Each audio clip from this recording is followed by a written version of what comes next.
This is not your usual video. You know, the quick fixes, the shortcuts, the ones that go right to the fix, but they don't tell you how or why.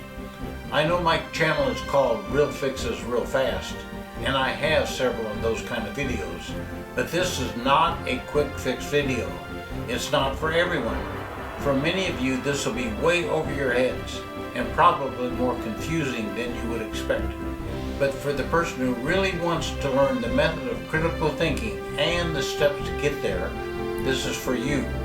We're going to talk about intermittent problems, scanner data, lab scope usage, using targets on your scanner, loop status, sensor data, component testing, using diagrams and everything not to fix the problem, but to find the reason for the problem.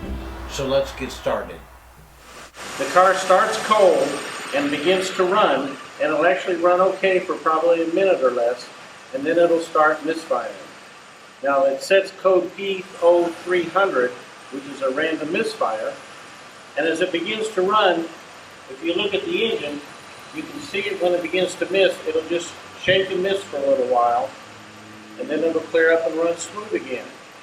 And it'll go into that pattern and it'll just repeat over and over and over again. It'll just run smooth, and then it'll start misfiring and start shaking, and then it'll go smooth again. The whole time, the only code we have is P0300.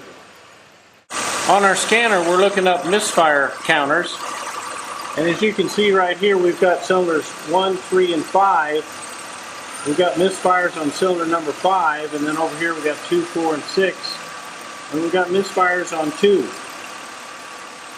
So even though our code is P0300, all of our misfires are on cylinder number 2 and cylinder number 5. Now I've selected only the things that I want to see on the PID data display. I've got short-term fuel trim, the oxygen sensor, and loop status.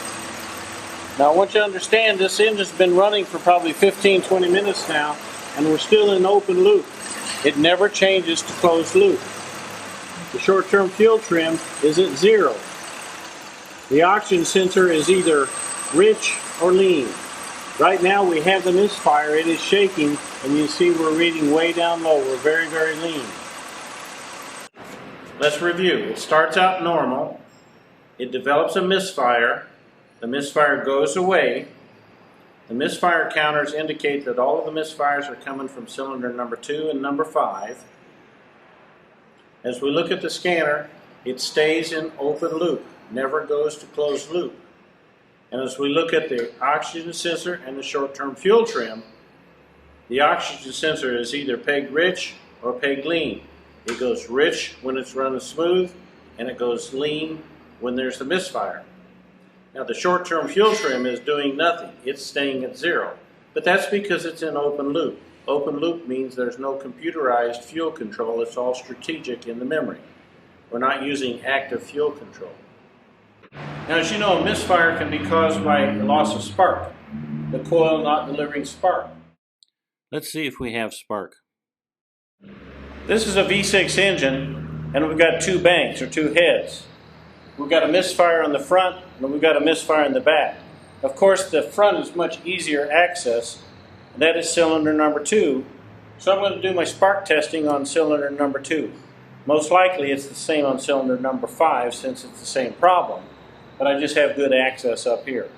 So we want to know, is that coil delivering spark to the spark plug? Let's use a kV tester. Now this engine is a V6 and it has a coil pack. 3 coils, each coil firing 2 cylinders.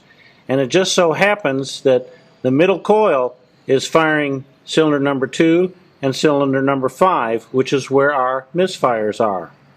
So naturally we're going to suspect it's possibly the coil. The middle coil is not firing. So let's check that out. So we want to know if that coil is firing, delivering spark. So I've set up my kV tester on cylinder number 2, and you can see I've got it set for 30 kV, and we're getting 30 kV of spark with or without the misfire. Right now the engine is misfiring, you can see it shaking, and our spark is delivering spark. This is the single cylinder secondary pattern during the misfire, so the coil is firing during the misfire. It's not an ideal pattern, but keep in mind the cylinder is misfiring. I just want to confirm that the coil is being commanded on. So we just proved now that we're not losing spark, because even when our engine is misfiring, our spark is firing at the spark plug. And then when the engine smooths out and idles, we're still getting spark at the spark plug. So it appears that spark delivery is not our problem. And we got a misfire, so the next thing to check is injectors. Now I'm suspecting that injector number 2 has a problem. So I want to look at that signal, but I also want to compare it to an injector that I don't think has a problem. So as we look at our wiring diagram for the fuel injectors, you see injector number 1 has a black and a pink. Number 3 has a pink with black and a pink. Number 5 has a black with white and a pink. So the pink is common. That's our power wire. So we want to look at the black with white, which is the ground side of number 5, and the orange wire, which is the ground side of number 2. Those two injectors are what we want to see if they're working. So as we look at the wiring diagram, I want to pick an injector that's on the other side or the other bank of the engine. Well, it just happens to be that cylinder number 1 injector is a black wire, and it happens to be that it's the next cavity up from this one. So we'll back probe that and we'll look at cylinder number 1 injector and cylinder number 2 injector, one on each bank. Now on this engine, the injectors are buried underneath the intake, so they're very hard to get to. We actually can't get to each one. So the next best thing is to get to a common connector. And you can see that the wires disappear under here, and they go under for the injectors, but they all come out to this common connector right here. So we can tap into the wires right here. Now the way this connector is set up, on the back side back here, the wire colors correspond to our electrical diagram, but then they go through this connector and they come out on this side. On this side, the wire colors are different. So what we need to do is look at our diagram. On the back side, find the wire that we're looking for. Let's say, for example, it's an orange wire, and we count down the left side and it's in cavity number 4. Then you would come around to the front and you'd count down cavity number 4, and that would be the corresponding wire on this side. So that's where we're going to do our back probing, because the access is so much easier. As you can see on the back side of this injector connector, the orange wire was for injector number 2, and if you count down, that's in cavity number 4. So I'm going to go around to the front side and back probe cavity number 4. So I count down here 1, 2, 3, 4, and on this side it's a green with a black, but I'm going to back probe that for my injector number 2. And I take the other end of this back probe and I connect it to the lead that's going to my lab scope.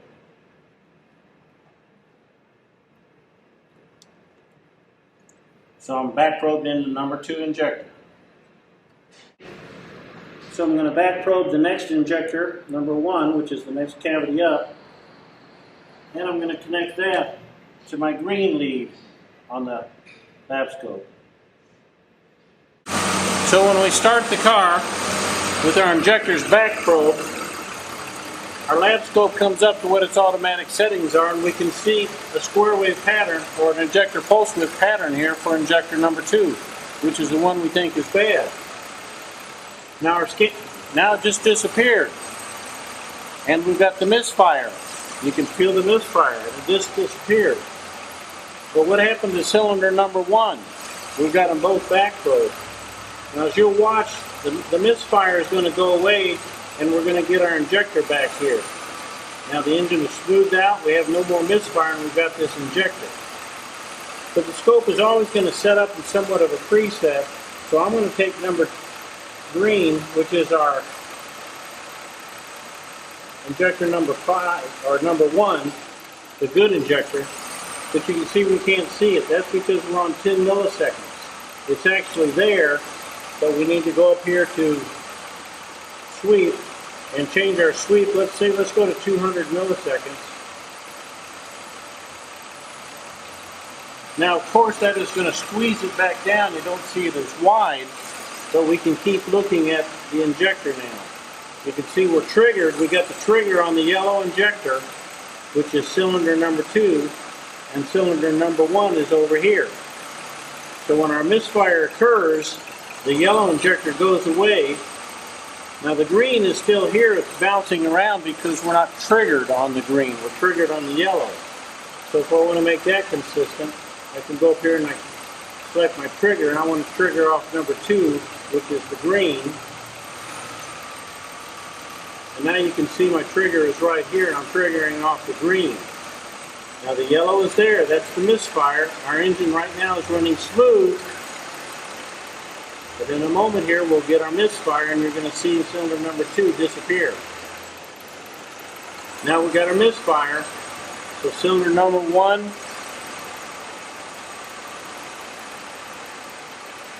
cylinder number 1 is still firing. Now if I change my sweep and go back to 10 milliseconds, now you can see it's actually white again because I changed to 10 milliseconds. So we're triggering off of the green. Now if I want to see when the bad one comes back, I can go and set my trigger to number 1.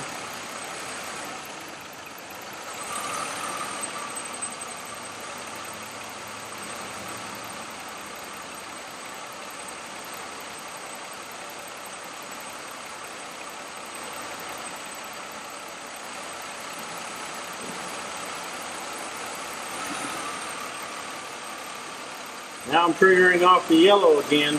You can see my trigger right there. The injector is coming on.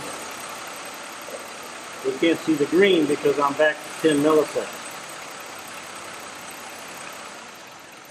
Now we got our misfire, and the yellow, which is cylinder number 2, disappeared. Now remember, the injectors fire sequentially, so at 10 milliseconds you can only see one. To see more than that, you must increase the time span, but that will make them appear thinner. Okay, so we're losing the injector pulse width on cylinder number 2 and 5 fuel injector. Now what could cause that? Cam sensor. So we actually need now to look at the cam sensor signal and see if it's dropping out or something's happening with it. As we look at the electrical diagram, the same one we looked at injectors, we just move over and we can see the cam sensor. The middle wire, which is the signal wire, is red. So that's what we need to back probe to find the cam sensor. Well, it just so happens that the cam sensor wire is through this same harness. On this back side, it's red. And when it comes through on this side, when you follow the cavity, it changes to a blue. So we've back probed the blue wire. We're going to go to the blue lead on our lab scope. The cam sensor is triggered off a reluctor wheel, and it provides 4 pulses every camshaft revolution. Now if you look at the lab scope again, you can see our yellow trace, which is the misfire, the injector that's dropping out. And you can see the blue trace up there. It's doing something, but we really can't tell what it's doing, so we need to change again our sweep. So I'm going to go up here and change our sweep. And I'm going to change it to 100 milliseconds. And now you can see we've got a pattern there. We're triggering off of the cylinder number 2 injector, and our cam sensor is staying even. But that's really not telling us because this is dropping out. So you'll see when this cylinder drops out, then everything gets nuts up here. So what we need to do is we're going to change our sweep to 200 milliseconds so we can see it just a little bit better.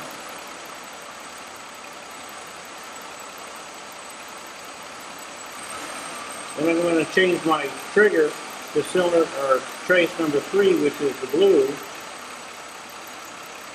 And you can see now my trigger is right there. So the cam sensor is going to stay triggered. And you can see the green is injector number 1, and it stays. The cam sensor stays, but we've lost injector number 2. I'll change my sweep one more time to 500 milliseconds. And now you can see the better pattern on the cam sensor. Now if I freeze this, you can see that our cam sensor has two large on patterns, on, off, off. On, off, off. And that repeats. And we have injector number 1 and injector number 2. Now that's when it's running smooth. I'm going to turn this back live. Now we're live and we've got the misfire, and you see we don't have injector number 2. Now injector number 2, the yellow one, just came back and our engine smoothed out. So our cam sensor is not dropping out. So the next thing I want to look at here is the crank sensor. Now normally the fuel injectors get their sequencing from the camshaft position sensor, but it basically all triggers off the crank sensor, which identifies number 1. It's usually used for misfire, but what if there was a problem there? So I at least want to look at it. Now on our same diagram where we had the cam sensor and our injectors, we can go down to the bottom of the page and we can see we've got our crank position sensor. It's the white with the black wire. The crank sensor produces a square wave, and it consists basically of 58 teeth.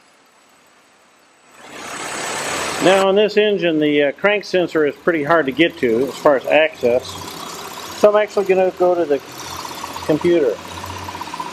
We're going to back probe it to the wiring diagram. We see that it's pin number 45, and we back probed it. Now we can look at it on our scope. Now, as usually is the case, the lab scope defaulted to the 10 milliseconds, but if I got my crank, I have my crank sensor now on the red trace, and you can see that we've got a nice square wave there. The blue is still the cam sensor, yellow and green are the injectors, and we're going to have to change our sweep so we can see it better. So I'm going to go back to my sweep, and I'm going to go to 200 milliseconds. Of course, you know that squishes everything down. But now you can see we've got a crank sensor that's steady, we've got a cam sensor that's steady, and both of the injectors, 1 and 2, are firing. Now as you look at our signal, I've got it set on a 1 second sweep now. It's taking 1 second to go across here. My crank signal is at the top, the red, the blue is the cam, the green is injector number 1, and you notice right now the yellow, injector number 2, which is the suspect, is actually dropped out.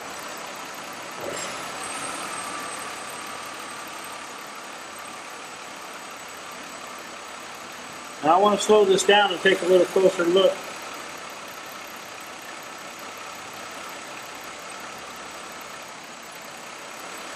At the cam sensor.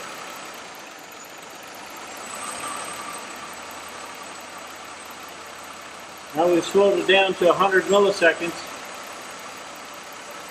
We're still syncing off of the crank sensor. I'm going to trigger off of number 3, which is the cam sensor. We're triggering off the cam and noticing that the crank is not dropping out. So our crank sensor is good, our cam sensor is good, our spark is good. We're just losing injectors 2 and 5 repeatedly, and always those 2. All the rest of them stay together. So what could be the problem? Now when we were working on this vehicle at the college, we did a lot of testing, and some of it we did not videotape. Well, there's one we did not videotape that I do want to tell you about because it was a pretty good test. Remember how the injectors were dropping out? The computer would ground them for a while and then would not ground them and they would stop squirt and the oxygen sensor would say it's lean. What we were wondering is, are the injectors capable of being fired at that point? Can they still squirt? So the test to find out that was injectors 2 and 5. We just back probed injectors 2 and 5 on the ground wire. And then that came together in a Y. And then we came from there, went to the negative post on the battery. So when the engine was running and it was running smooth, we looked at the lab scope and the oxygen sensor was reporting rich. But then the misfire would develop. We looked at the lab scope and we would lose injector 2 and 5. And what we would do is take this probe and we would touch the negative post on the battery very rapidly, as if we were pulsing the injectors. And then we looked at the oxygen sensor and we saw it immediately go rich when we were tapping, and we would stop tapping and it would go lean again. So we were proving at that point that even though the computer was not grounding them, we could ground them and they would work. So what could be the problem? Evidence usually points right to the problem. But in our case, our evidence is proving that it's not spark delivery, it's not the fuel injectors themselves, and it's not the inputs to the PCM. Our evidence is clearly pointing away from these items and is instead pointing toward the PCM itself. So let's focus on that. Remember, the PCM stays in open loop. That's not logical. The next thing we're suspecting is the computer. Now, do you remember this? This was our PID data showing the short-term fuel trim, the oxygen sensor, and the loop status in open loop. Now, the run mode has two conditions, one open loop and the other closed. When the engine is first started and the engine speed is above a predetermined RPM, the system begins open loop operation, and in this mode, the PCM ignores the signal from the oxygen sensor and calculates the air-fuel ratio based on the inputs from the engine coolant temperature, mass airflow, the map, the TP sensor, etc. The system will stay in open loop. Now, our engine coolant temperature is 189 degrees, so it's plenty warm, and our oxygen sensor is switching. It's either going max rich or max lean, so it is actually moving and recording. When the misfire is not there and we're in open loop, we're actually running off the PROM memory for a cold start, which is naturally a rich running condition. So the oxygen sensor is rich, and then the engine misfires, we lose the injectors, and we go lean, and the oxygen sensor is seeing that. Now this is a critical point, so I want to be sure that I'm explaining it well. Now the engine coolant temperature works on its own. It does not need the PCM to work. It reports to the PCM. The oxygen sensor is the same way. It works on its own. It does not need the PCM to work. It reports to the PCM. Now the short-term fuel trim is not a device that works at all. It simply is a report to us as we read the data, and it tells us what the computer is doing, and it is trying to manage and balance fuel. Now that's all logical. Now what's illogical here is the PCM should be in closed loop, but it's not. It's staying in open loop. Now how do we know that the oxygen sensor readings that we're seeing are logical? Well, it's because of the open loop strategy. It was designed to make a cold engine run a little bit richer when it was cold. You remember the old carburetor engines? When you would start them, you'd have to pull the choke to make them run. What this was doing was choking the engine for air or closing the throttle plate, which was making the engine then run richer. And then as the engine would warm up, you'd have to push that choke back in, which would open the throttle plate, allow more air in to give you a better blend and mix for the air-fuel mixture. That's logical. Now, what's happening with our oxygen sensor? The engine starts, it's warmed, the engine coolant temperature says the engine's warm, the oxygen sensor is warmed up from the exhaust gas, and it's switching. How do we know it's switching correctly? When the engine is running smooth, our oxygen sensor is reporting rich because we're in open loop, cold running rich strategy. Now when we develop the misfire, we lose 2 injectors. That means we're going to be lean, and the oxygen sensor immediately drops to a max lean condition. And then when the misfire goes away and they start squirting fuel again, we go back to a rich report from the oxygen sensor. Now that's logical. The short-term fuel trim is reporting 0. That's logical because the computer is not managing fuel. What's not logical is that the PCM should be in closed loop, and it's not. Now the PCM is designed to be a logical device, and all of our evidence is saying that it's not logical. So we have to fix that first. Now my hypothesis here is that whatever has caused the PCM not to go into closed loop, keeping it in open loop, probably has caused the injector driver to not ground injectors 2 and 5 at the same time. Now the proof of this hypothesis will be after we have replaced and reflashed the PCM. Since the PCM was so accessible, it was pretty easy to verify all the powers and grounds to the PCM. And they were all good. A crank variation learn procedure must be completed as well. Well, Mark's got our computer all reflashed now. It takes about 30 minutes or so. We've started the car. Now let's look at the scanner. Now on the scanner you can see that first off we're now in closed loop, so the computer has taken over fuel control. Our oxygen sensor is actually switching now. If you watch the numbers, we're switching down as low as 40 and going up to 940, but it is switching back and forth.